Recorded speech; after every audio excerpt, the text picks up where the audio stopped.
इसके आधार पे जो शिक्षा नीति और उसके बड़े रिफॉर्म्स हैं, उसमें उच्च शिक्षा में हम 2035 तक 50% GER ग्रॉस एनरोलमेंट रेशियो तक पहुंचेंगे और उसके लिए होलिस्टिक एजुकेशन की नई व्यवस्था लाई जा रही है, जिसका सबसे बड़ा अंग है मल्टीपल एंट्री एंड एग्जिट। आज की व्यवस्था में यदि 4 साल इंजीनियरिंग पढ़ने के बाद या 6 सेमेस्टर पढ़ने के बाद किसी कारणवश मैं आगे नहीं पढ़ सकता हूं, तो मेरे पास कोई उपाय नहीं है, मैं आउट ऑफ द सिस्टम हो जाता हूं। Multiple entry and exit system में ये रहेगा कि 1 साल के बाद सर्टिफिकेट, 2 साल के बाद डिप्लोमा, 3 या 4 साल के बाद डिग्री, यानी और multiple entry through academic bank of credit, जो नीचे बुलेट है कि मेरे जो क्रेडिट फर्स्ट ईयर के हैं, सेकेंड ईयर के हैं, जैसे बैंक के सेविंग अकाउंट होते हैं, वैसे ही एकेडमिक क्रेडिट में डिजी लॉकर के माध्यम से हमारे वहाँ पर क्रेडिट रहेंगे, so that in the third year if I want to take a sabbatical for a year, or I want to take a break for any reason, family condition or otherwise for some time, and I return after a fixed period, within a fixed period of which will be prescribed by the new Higher Education Commission, if I come back to the education system, I will not be asked to repeat the first and second year. My credits are already there in the academic credit bank. I will utilize those credits for my further education. इसमें ये भी व्यवस्था रहेगी multiple entry और exit में कि जो लोग 4 साल का डिग्री प्रोग्राम करेंगे, जो आगे रिसर्च में जाना चाहते हैं उनके लिए अलग व्यवस्था 4 साल डिग्री प्रोग्राम, जो नौकरी में जाना चाहते हैं जैसे हम लोग यहाँ पर हैं, तो हम लोग 3 साल के डिग्री प्रोग्राम यथावत पूर्व की भांति रहेंगे, लेकिन 4 year degree programme with 1 year MA and direct no MPhil, they can go to PhD। एक और व्यवस्था जो इसमें की गई है वो ये है कि ये सारे प्रोग्राम जो होंगे ये मल्टी डिसिप्लिनरी होंगे। आज की जो व्यवस्था है, जब मैंने शिक्षा ग्रहण की थी महोदय, कि फिज़िक्स ऑनर्स के साथ केमिस्ट्री, मैथमेटिक्स या जूलॉजी, बॉटनी लिया जा सकता है, उसके साथ फैशन डिज़ाइनिंग नहीं ली जा सकती थी। मल्टीपल डिसिप्लिनरी एजुकेशन की जो हम लोग बात कर रहे हैं, उसमें मेजर और माइनर की व्यवस्था होगी। जो मेजर प्रोग्राम जो डिसिप्लिन का है, उसके अलावा माइनर प्रोग्राम भी लिए जा सकते हैं। इसका फ़ायदा ये होगा, 2 फायदे इस पूरे सिस्टम के, कि आर्थिक या अन्य कारण से जो लोग ड्रॉप आउट हो जाते हैं वो वापस सिस्टम में आ सकते हैं बिना अपना समय गंवाए हुए।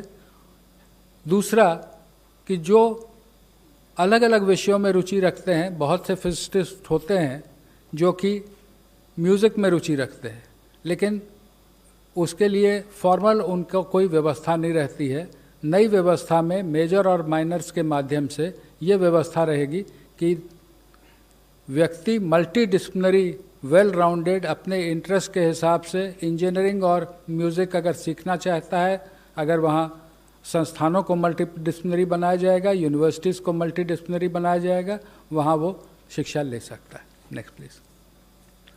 Graded autonomy of autonomous colleges, ये आप में से प्रायः बहुत लोग अवगत होंगे कि हमारे देश में लगभग 45,000 कॉलेजेस हैं जिनको हम संबद्धता प्राप्त एफिलिएटेड कॉलेजेस कहते हैं।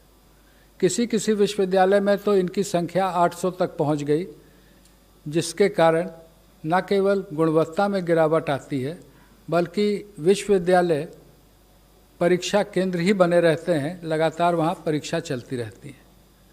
ग्रेडेड ऑटोनॉमी की व्यवस्था ये होगी कि उनके एक्रेडिटेशन स्टेटस के आधार पर A+, A, B, उनको अलग अलग एडमिनिस्ट्रेटिव और एकेडमिक ऑटोनॉमी और फाइनेंशियल ऑटोनॉमी कॉलेजेस को दी जाएगी।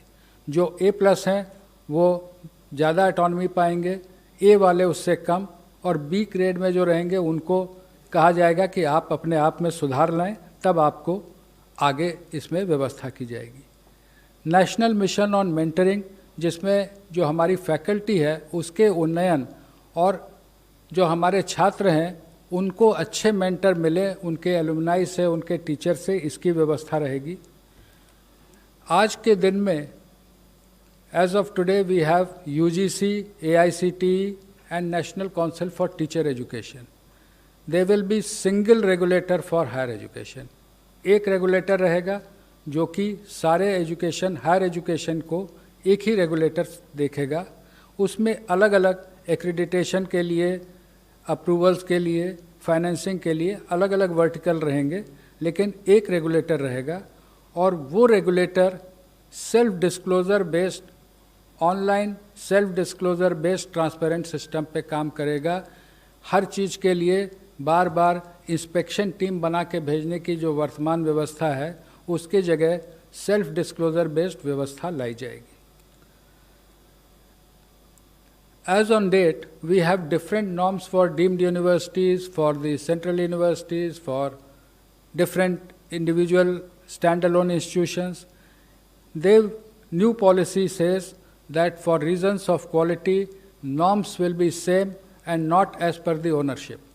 चाहे वो डीम्ड यूनिवर्सिटी हो या केंद्रीय विश्वविद्यालय हो या राज्य विश्वविद्यालय हो, शिक्षा के जो स्टैंडर्ड्स होंगे वो सबके लिए कॉमन होंगे। फ़ी फिक्सेशन पर भी समिति ने जो रिकमेंडेशन की थी उसका विस्तृत उल्लेख पॉलिसी में किया गया है। ब्रॉड रेगुलेटरी फ्रेमवर्क के अधीन फ़ी पर कैप रखा जाएगा। पब्लिक और प्राइवेट दोनों और फिलैंथ्रोपिक पार्टनरशिप भी रहेंगी, लेकिन जैसे मैंने कहा फ़ी फिक्सेशन पर के लिए भी इस पॉलिसी में व्यवस्था की गई है।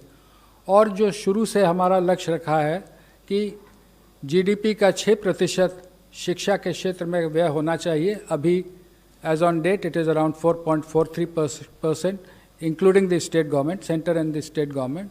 That we will work together, that is the central government, state governments will work together to achieve 6%. National research foundation, USA में नेशनल साइंस फाउंडेशन के बारे में आप में से बहुत लोगों ने सुना होगा, उसके बारे में पढ़ा होगा कि वहाँ के रिसर्च प्रोजेक्ट्स जो होते हैं वो फाउंडेशन NSF के माध्यम से स्पॉन्सर होते हैं। हमने उसको थोड़ा सा सरकार ने विस्तृत करके नेशनल रिसर्च फाउंडेशन, इसमें ना केवल साइंस बल्कि सोशल साइंस भी शामिल होगा। और ये नेशनल रिसर्च फाउंडेशन जो बड़े प्रोजेक्ट हैं उनकी फाइनेंसिंग करेगा। और इससे हम समझते हैं कि शिक्षा के साथ रिसर्च में जो हमको आगे आना है, जो रिसर्च, इनोवेशन, पेटेंटिंग, इसमें हम आगे बढ़ सकेंगे।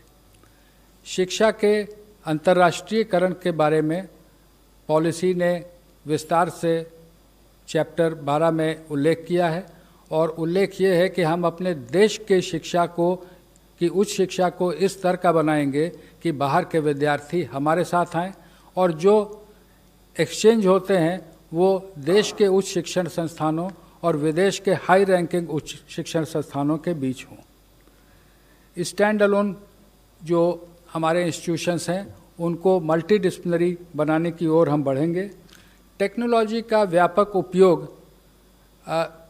ड्राफ्ट पॉलिसी में भी उल्लेखित था। कोविड के कारण पूर्व से ही व्यापक उपयोग होने लगा है। पॉलिसी में लिखा है कि टेक्नोलॉजी का व्यापक उपयोग होगा विथ इक्विटी, यानी हम समावेशी रूप से टेक्नोलॉजी का उपयोग करेंगे, लेकिन इस प्रकार से करेंगे कि जो हमारे साथी पीछे हैं या जो आर्थिक कारणों से जिनके पास डिवाइस या कनेक्टिविटी में रुकावट है, तो हम उनको साथ लेते हुए आगे बढ़ेंगे। No child should be left behind. Technology will be used but every child will be taken on board. Indian knowledge system के बारे में जो विस्तार से चर्चा की गई है, लेकिन सभी भाषाओं पर ध्यान देते हुए जो हमारे इंस्टीट्यूट्स हैं,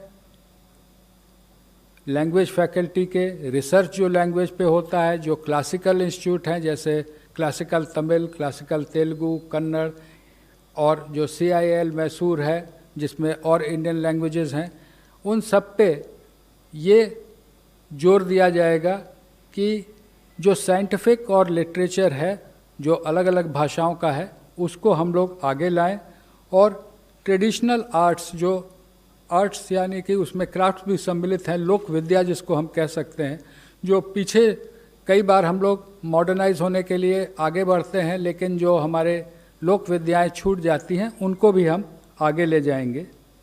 और टेक्नोलॉजी का जैसे मैंने आपसे उल्लेख किया, यूज़ ऑफ टेक्नोलॉजी, इसमें 4 मुख्य हैं। शिक्षा की जो योजना बनेगी, education planning, teaching, learning and assessment, जो समस्याएं आज देखने को आ रही हैं विशेषकर असेसमेंट में, एग्ज़ाम्स के बारे में, टीचिंग, लर्निंग एंड असेसमेंट में हम टेक्नोलॉजी का इस प्रकार उपयोग करेंगे कि semester wise, mid semester wise ये टेक्नोलॉजी के उपयोग से 360 डिग्री असेसमेंट होगा। उसका उल्लेख जब स्कूल में आएंगे तो आप हमारे सहकर्मी करेंगी। मैंने पहले भी कहा, access to the disadvantage groups, disadvantage could be economical, disadvantage could also be due to differently abled persons, उनके बारे में भी विशेष उल्लेख है कि दिव्यांगजनों के लिए टेक्निक का और टेक्नोलॉजी का उपयोग कर हम कैसे उनको शिक्षा में आगे बढ़ाएंगे। ई कंटेंट इन रीजनल लैंग्वेजेस, कई बार हमारा विशेषकर जो साइंटिफिक इंस्टीट्यूशंस में फोकस पूरी तरह से इंग्लिश पे हो जाता है या कहीं कहीं पे हिंदी पे रहता है, लेकिन जो ई कोर्सेज रहेंगे वो कम से कम 8 भाषाओं में, ये मंत्री जी ने बीच में ही निर्णय लिया है कि देश की जो प्रमुख 8 भाषाएं हैं, तमिल, तेलुगु, कन्नड़, मलयालम, इधर गुजराती, मराठी और ओडिया, बंगाली, तो इनमें हम ई कोर्सेज डेवलप करेंगे। केवल इंग्लिश हिंदी में नहीं बल्कि रीजनल लैंग्वेजेस में भी ई कोर्स रहेंगे। वर्चुअल लैब्स पर कार्य आईआईटी मद्रास ने शुरू कर दिया है। बहुत से कॉलेजेस में लैब्स नहीं रहते हैं या स्कूल में लैब की वैसी व्यवस्था नहीं रहती है। आजकल सिमुलेटर टाइप के लैब नई टेक्नोलॉजी में आ गए हैं, उनको ला करके लैब का actual field hand on experience हम वर्चुअल लैब से कराएंगे। इसके लिए एक नेशनल टेक्नोलॉजी फोरम, कोई अलग से ये ब्यूरोक्रेसी बढ़ाने का नहीं है, लेकिन private sector, government sector, educationist, technologist, इन सबको एक जगह लाने की ये व्यवस्था होगी।